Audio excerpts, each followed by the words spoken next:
Question, just as we get started. How many of you took the train today? Show of hands, yep.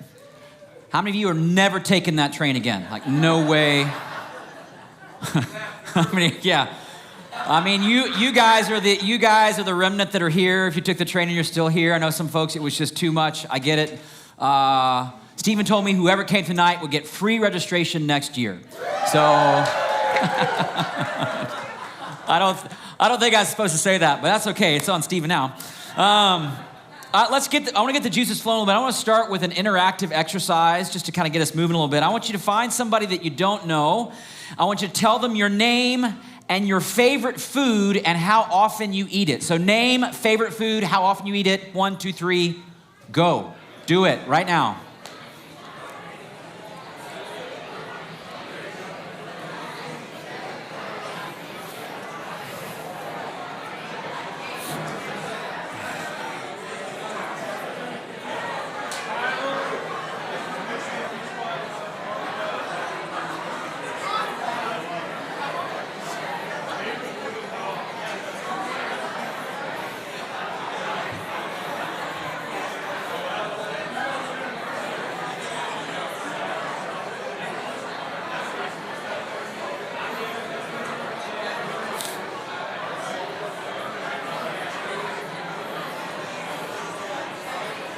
Thirty seconds.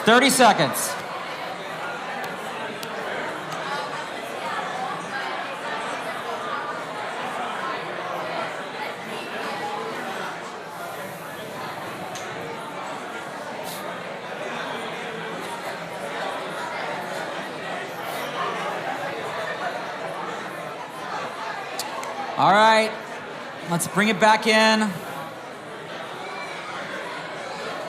I may never get you back in. That's okay.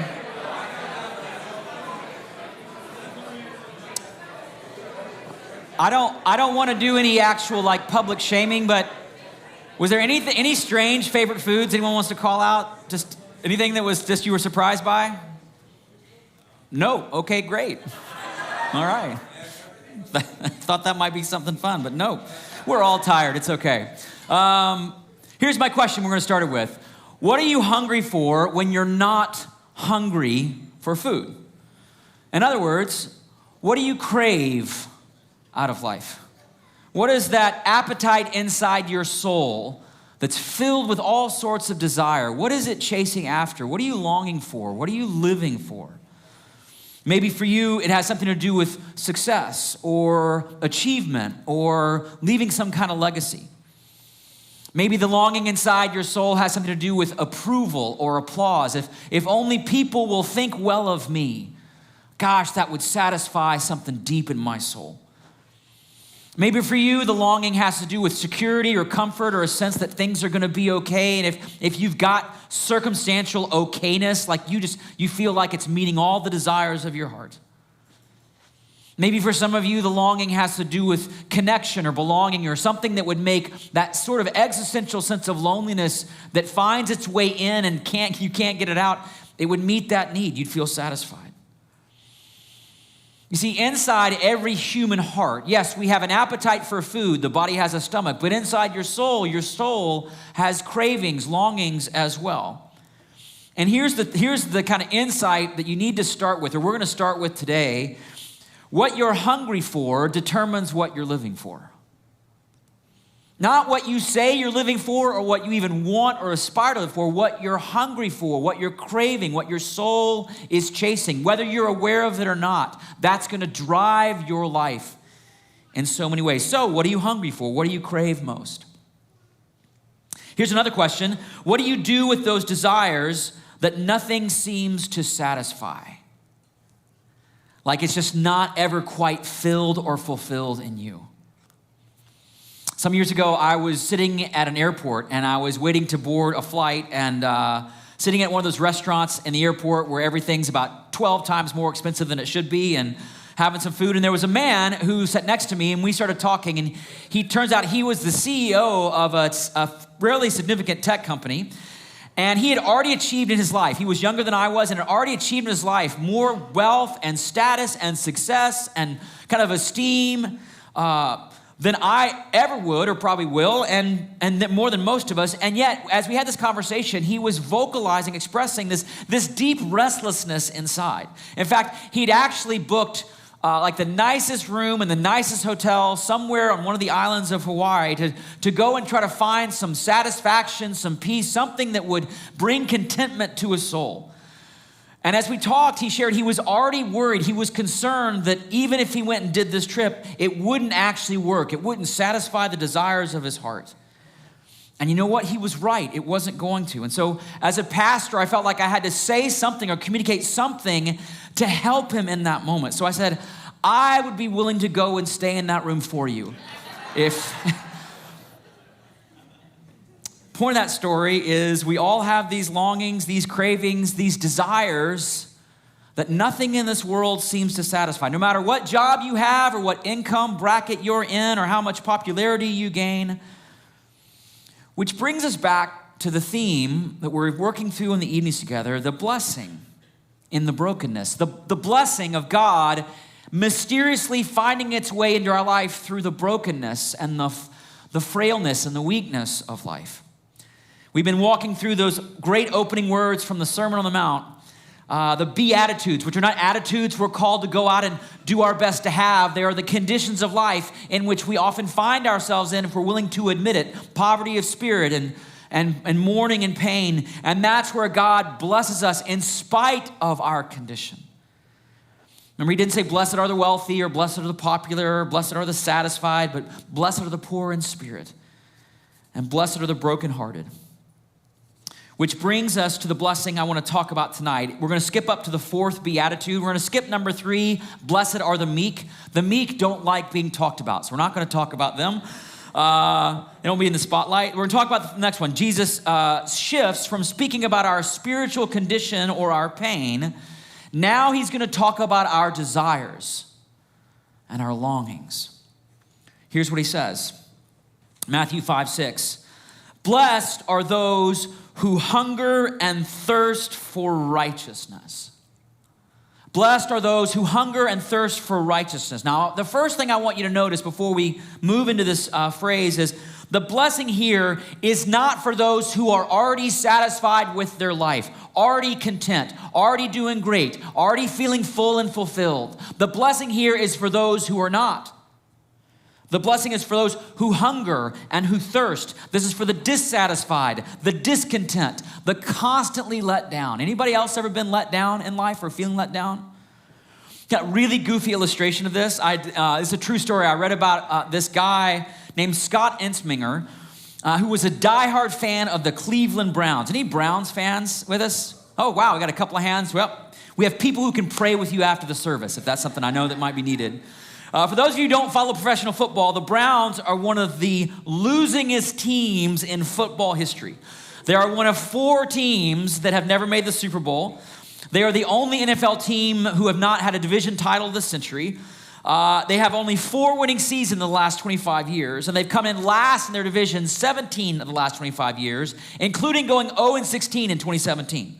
So all that saying, I had to look all that stuff up. I have no idea, nothing about the Cleveland Browns. But I know it is not easy to be a Cleveland Browns fan. You are constantly let down. And this particular fan named Scott Ensminger was a lifelong Browns fan, a lifelong ticket holder, attended all the games. Not only that, every season he would write a song for the Browns and he would send it to the team along with his sort of free advice for how they should play the games and how they could start winning. And he did this all the way through his life. And so you can imagine the frustration, the letdown year after year after year after year. In fact, just a few years ago at a ripe old age, Scott actually passed away. And get this, he requested that 6 Cleveland Browns players serve as his pallbearers so they can, and I quote, let me down one last time. Okay. That is a true story. You can go look it up if you like. I tell you that because here's the thing. that may not be your experience. You may care nothing about football, but there's some part of your life, there's some part of your experience of life, whether it's in your career life or family life, relational life, spiritual life, where you feel this pattern of, hey, I just feel like I'm losing every year. I'm let down every year. I'm falling short every year. Like I'm not feeling content year after year after year. To which Jesus is now saying, mysteriously, I've got a blessing coming your way. The challenge of this blessing is that he's speaking to a kind of hunger that most of us either don't understand or we don't relate to because we misunderstand. And so we're going to spend a few moments unpacking this particular word that he uses. Jesus said, blessed are those who hunger and thirst, who are not yet satisfied for what? Righteousness.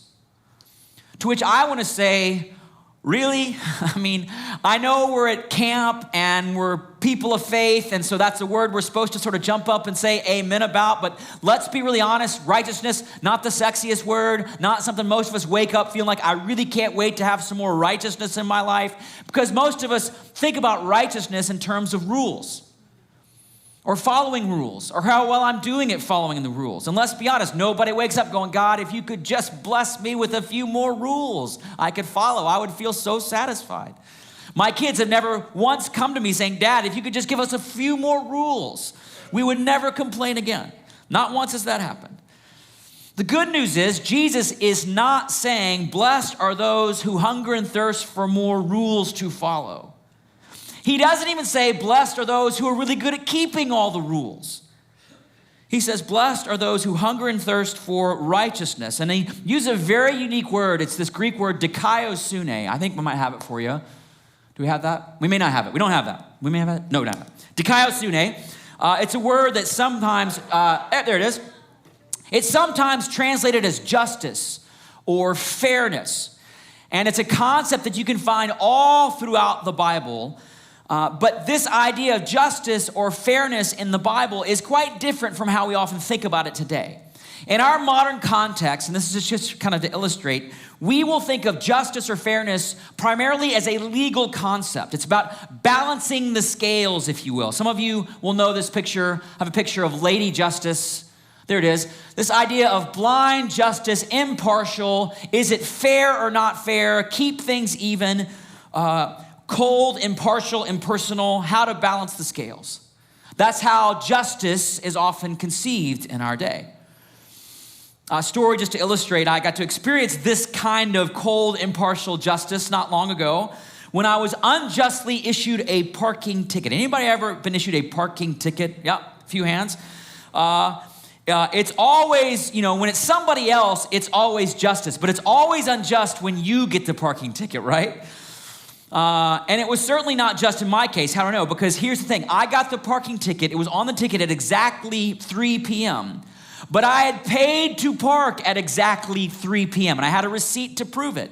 So instead of paying the meager $35 fine, I said, no. I want my day in traffic court. I want to plead my case and I want justice. I want to balance the scales. I want evenness, fairness. And so I did. My day in traffic court finally arrived. And if you've ever been to traffic court, everybody there is innocent, aren't they? Right? Everybody that you could have been going 200 in a hospital zone, but there was a reason for it, right? Everybody's innocent. And yet each person came before the judge and failed to convince her that they were in the right. Because justice, they had these long explanations. But see, here's the thing. Justice isn't about why you did it. It's just if you did it. And that was the case over and over and over until the judge called my case number and I gave her my well-prepared speech about how I'd paid for parking, I had the receipt, I had been fined unjustly, and she looked carefully at all the evidence, and I could tell she knew I was in the right because it only took a minute for her to say, I'm dismissing the case, you don't have to pay the fine. And I remember just smiling all the way to my car, knowing I had taken the upper hand on the justice system. I kind of won the fight against the court system. And I kid you not, I got a speeding ticket on the way home. And justice was served. That's right, and justice. Or traffic karma. I don't know if you believe in that kind of thing. I don't know. Here's my point. In our world, justice or righteousness, it's a legal matter. Has the fine been paid? Has fairness been achieved? But biblically speaking, righteousness or dikaiosune is more than just that. It's just that. Righteousness is a relational word. And it's a relational matter. It's not just about fairness or financial restitution. It's about being rightly related. Because think about it.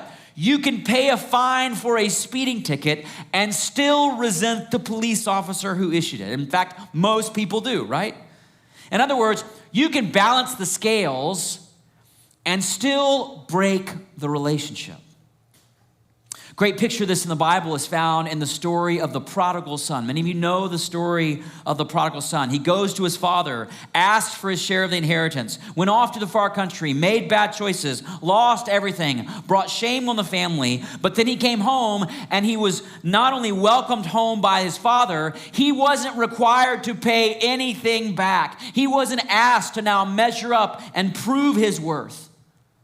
But the prodigal son had an older brother who didn't ask for his shared inheritance, didn't go off to the far country, didn't make bad choices, didn't lose everything, didn't shame the family. In other words, he was the good son. He was the rule-keeping son. Most people would say he was the righteous son.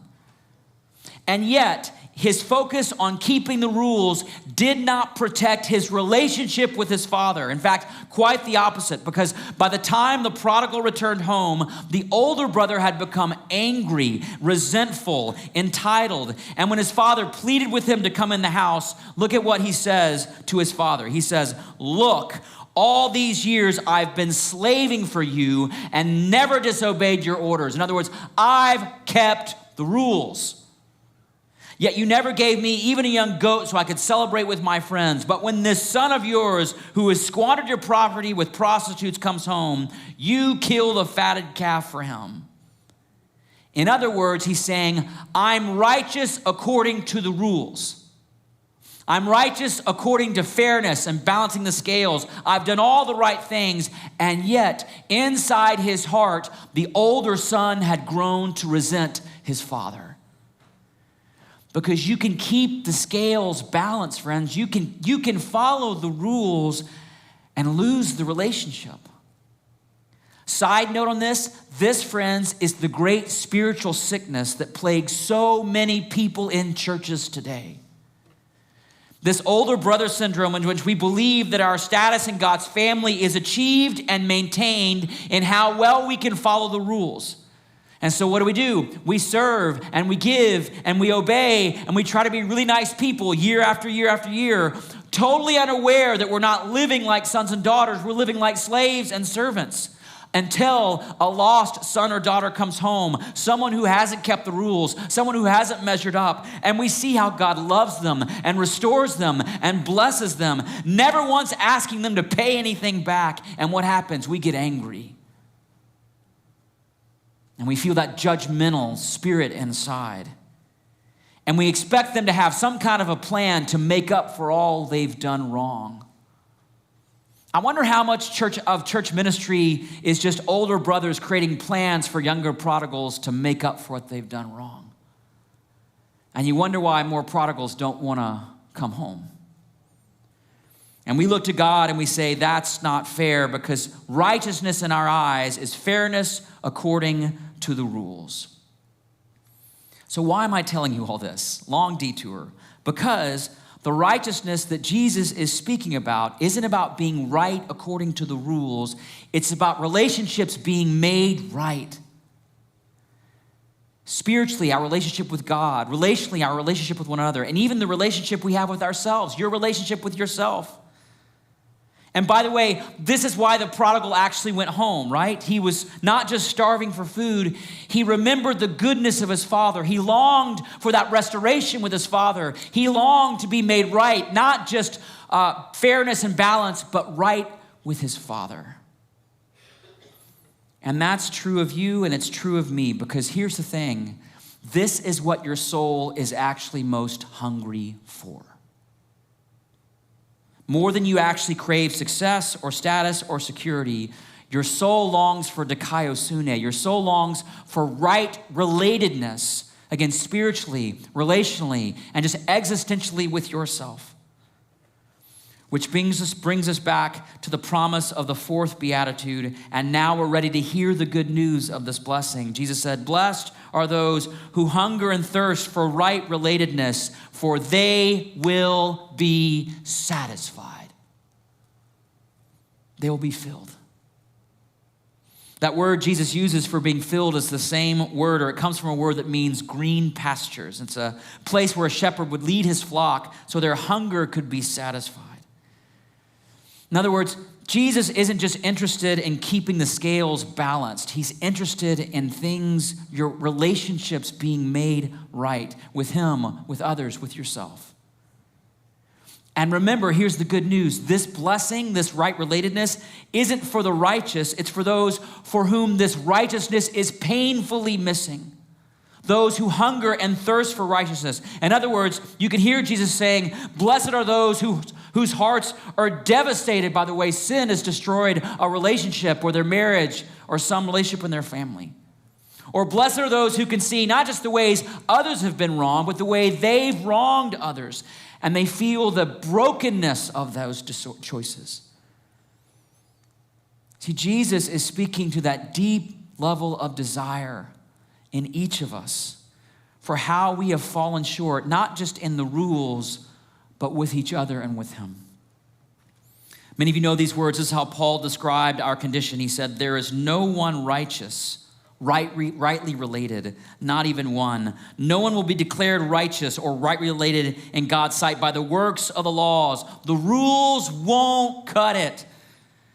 But now, apart from the law, the righteousness of God has been made known, to which the law and the prophets testify. This right relatedness, dikaiosune, is given through faith in Jesus to all who believe." In other words, this blessing is found not in striving to make things right yourself, but simply by putting your faith in Jesus again. Because here's the truth. Only Jesus can satisfy that deepest longing of your heart. Only Jesus can do it. And maybe you've heard that before. Maybe this sounds like a cliche, but I can tell you right now, all the striving, all the work, all the effort to fill up that space deep inside that only Christ can fill. One of my favorite pictures of this blessing at work is the story of that Samaritan woman. You know the story where Jesus goes through Samaria and he meets this woman at the well. We're told in the story she went out to draw water outside the city at noon by herself, which is a strange set of details because there would have been wells inside the city, and women tended to draw water in groups for safety. And of course, they would draw water in the morning and evening to avoid the heat of the day. So why was this woman outside the city alone and drawing water at noon? It was because she was no longer invited to draw water with the other women.